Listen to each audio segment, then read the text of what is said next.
Hello everyone, Karen Sullivan here from Soul Symbols Astrology, and I am recording June's astrology. I'm going to look at the overall arc on the 25th of May here, and we are having a really hot spell of weather. It's about 32 degrees here, so excuse me if I visibly melt as I do the reading. You're all very welcome here. So as we move into June, there's a very noticeable shift in the atmosphere. So after the intensity, confusion and emotional dissolving that we had from that spring eclipse season, June begins to feel like a threshold month. We're right in the middle of the March eclipse season and we have another in August. So we're kind of in the middle as we begin June. So for me, it's like a bridge between that emotional restoration that we had from the March and moving into something faster, more unstable, but more future facing here. So June's journey really is a movement from water, the water of Cancer, we've got a lot going on there, into air. I'm thinking specifically Gemini. So we're moving from that watery feeling, the sense of nesting and emotional repair we get with Cancer, into the Gemini air of thinking, networking, and a mental acceleration this month. And throughout the whole month, there may be this energetic buzzing, a strangeness that reality itself is beginning to shapeshift beneath our feet. So I'm going to talk about the month slowly because I think June is preparing us for a much larger collective movement that is really going to emerge in the summer. And I'm thinking specifically here of the beautiful formation that we're going to have in our sky around mid to late summer of the outer planets plus Jupiter in the sky. I'm going to pop the charts up as I speak. I'll be putting them up and bringing them down rather than doing an animated chart. It's easier. So here we have the 1st of June with Mercury entering Cancer, and immediately here, this tone around us is going to be softening here. Mercury in Cancer changes the way the collective mind processes experience. The focus is moving away from that speed of Gemini, the abstraction, constant stimulation, and it's going to turn towards Cancerian things of memory, belonging, that sense of wanting the home and nourishment. Cancer looks for an emotional meaning here, ruled by the moon.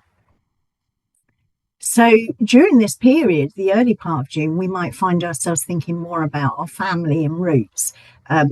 Questions around where we feel safe, how we feel safe, and what is going to be sustaining us emotionally. They're going to be important things we look at. So there's almost a feeling here of our psyches trying to rehydrate itself after a prolonged tension. Gemini is hosting Uranus at the moment, so that's kind of electric air we got going on there. And this Cancerian area is going to be really amplified by Venus applying to Jupiter in Cancer, which is perfecting on the 9th of June. You can see the chart here. So it's just absolutely beautiful. We have the two benefics, and they're going to bring a real gentleness and restorative signatures. And you know, that's something we haven't had for some time. It is a beautiful energetic. So that Venus and Jupiter together in Cancer, speaking of emotional abundance, generosity, tenderness, we're looking along the lines of care. There may be hospitality, reunion and nourishment. But because this is Cancer, those blessings, they won't have volume and drama attached to them. So we might get some real emotional reconnection here early part of June, a sense of feeling held and finding comfort again, and also a remembering of what matters to us and perhaps repairing emotional trust. So if you've had some difficulty with the very mental energetics of Gemini, you're going to find that trust again if you want to. So I have a really strong image in my mind for the beginning of June. It's the image of rebuilding that hearth wheel gather round after a storm. So I spoke about the eclipse weather of March, and after that, June almost feels like the soul returning home to itself for a period of time. But then underneath this softness, there's another current, and it will be moving throughout the entire month. And I think this is one of the most important signatures of 2026. And this is Uranus in Gemini squaring the nodes of the moon, the nodes of fate. And this will be, you can see it there, 2 and 3 degrees. You've got North Node in Virgo there, North Node in Pisces, South Node over there in Virgo, and there's Uranus squaring both of them from Gemini. So it's present all month long, all slow moving. So we could experience it like a low electrical hum going on beneath everything else. Now, Uranus in Gemini alone already is suggesting radical changes in our communication. I've spoken about it before, technology, information systems, but it can also bring those changes to perception and language, to the media, and definitely to the collective nervous system. But when Uranus squares the nodes, as they were in that chart I showed you, it feels really evolutionary. So almost like the storyline humanity thought it was following is destabilizing.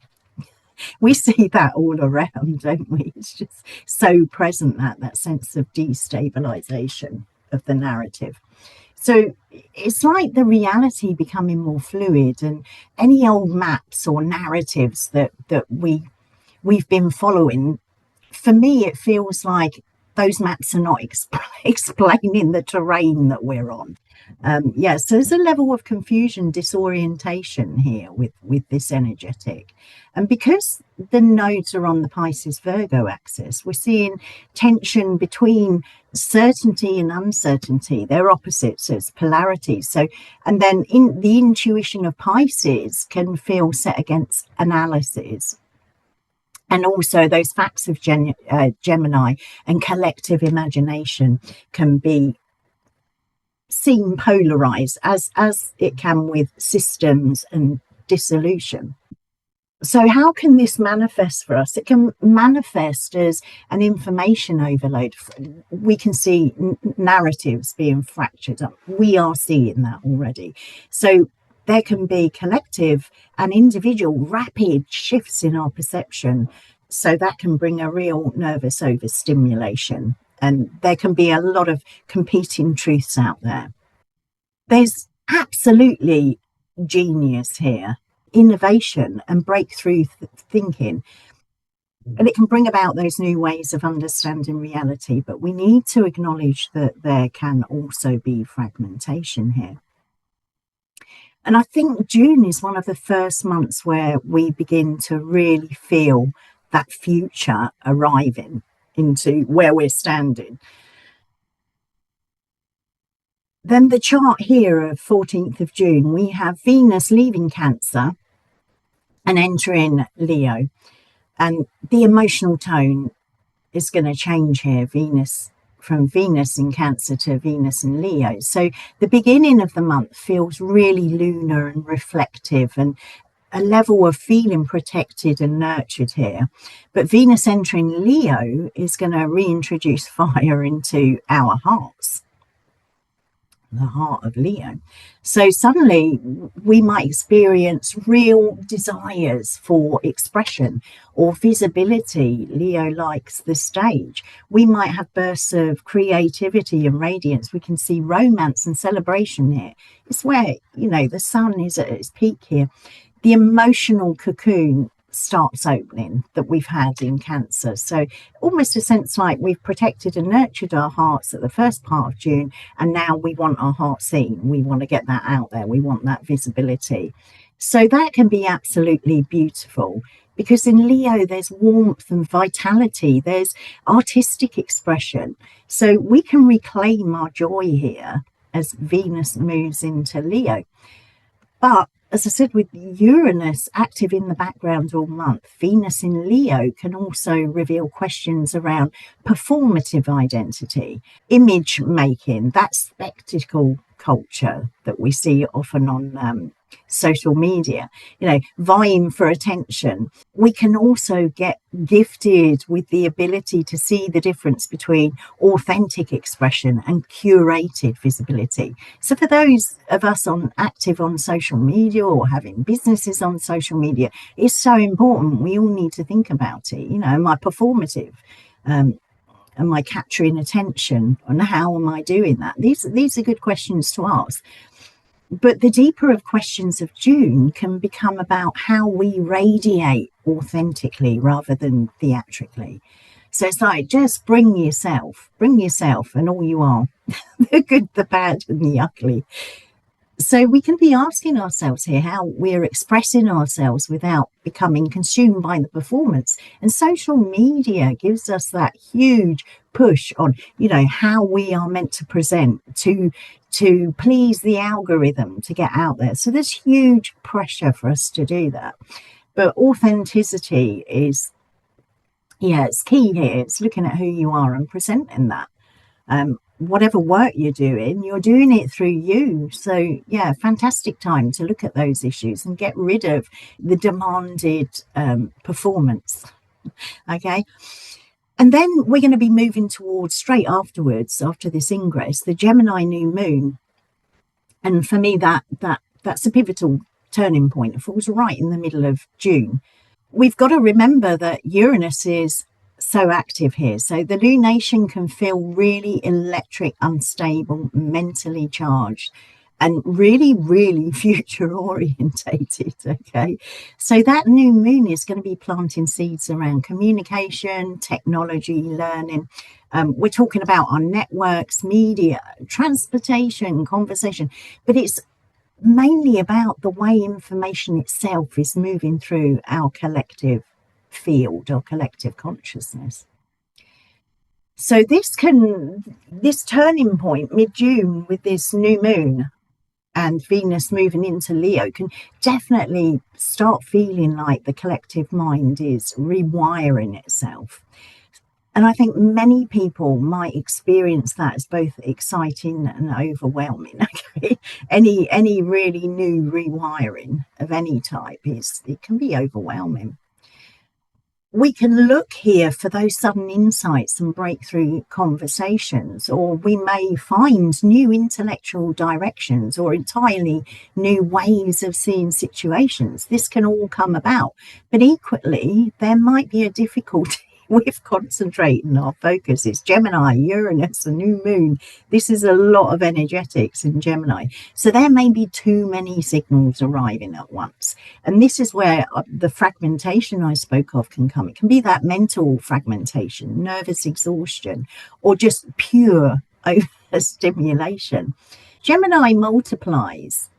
And then we've got Uranus there electrifying that. So this part of June might feel like standing inside of a room where every radio station is playing at once, and that tuning in, tuning out feeling. So we may be picking bits up and not hearing the whole radio program. So the invitation here is about discernment. What signal actually deserves our nervous system and our attention? So a lot going on there. And I will be looking at these more in depth as we go through the month. I just wanted to give you this beautiful art. When you feel that jar, you can go, I'm a bit jarred here. That's this going on. It's Uranus and Gemini and the new moon. So towards the end of June, it's at the end of June, the atmosphere is going to be changing dramatically once again. Mars is entering Gemini and immediately will be applying its meeting with Uranus. And Mercury on that same day will be stationing retrograde in Cancer towards the end of Cancer. So that again is this fast, sudden, reactive, electrically unstable energy that we may be experiencing here, quite different from the beginning of the month of that nurture, warmth, protection, nourishment of the Cancer energetics there. Mars and Uranus together can be quite difficult. It can bring us shocking information, rapid developments. Mars likes quickness. There can be that argument and agitation, or just mental agitation. There may be disruptions here collectively in the field or in our lives, and technological instability. But what we should look for is acceleration in collective events, okay? Because this will be occurring. You can feel it building already. Even now, as I'm recording this, we have this Uranus square the nodes. It is tension and it's building, okay? So our nervous systems can be highly charged. We need to look after our nervous systems here. But the fascinating thing is that Mercury simultaneously stationed in retrograde in Cancer. So while that collective and outer world accelerates, the inner world with Mercury retrograde in here is turning back inwards. So it may be that our psyches start revisiting memory, family narratives, emotional history, unresolved feelings. Okay, so it's a really strange tension at the end of June. That future arriving rapidly and the heart processing things from the past. So that may become one of the defining feelings of this period collectively, that tension. So it could be the world moving much faster than the soul can comfortably metabolize and integrate. So this is why I'm saying overall June feels like a threshold month. We're halfway through the year. Can you believe it? I can't believe it. So it's beginning there, June, with restoration, nourishment, that emotional reconnection. And gradually the air is crackling quietly with something new. So by the end of the month, it may feel as though we're standing at the edge of a very different collective atmosphere, one that's shaped by accelerated communication, technological shifts, huge, there may be huge technological shifts here, definitely unstable narratives. We need to really use our discernment and our critical thinking here. And there may be a rapidly changing mental landscape, both individually and collectively, how we're seeing things. But what we can ground down to is that throughout the whole of this, Cancer is reminding us to stay connected to what's human.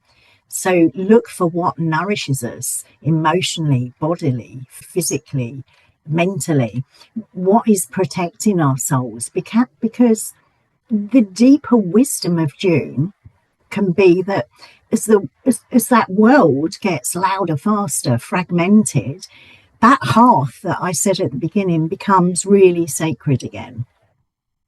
So lots going on. And as I say, I will be revisiting throughout the weeks of June, each of these individually. Just thought you would like a nice arc to look at, to look forward, to plan for. So thank you for being here. Let me know in the comments where these transits are landing in your chart, especially where Cancer, Gemini and Uranus are activating your life right now. It'd be interesting to know. Take care of yourselves this month. And if you enjoyed, of course, like, subscribe. If you want to have a look at your personal chart to see where all this is landing for you because you're unsure, nip over to www.soulsymbols.co.uk and take care of yourself this month, and I'll see you in the next one.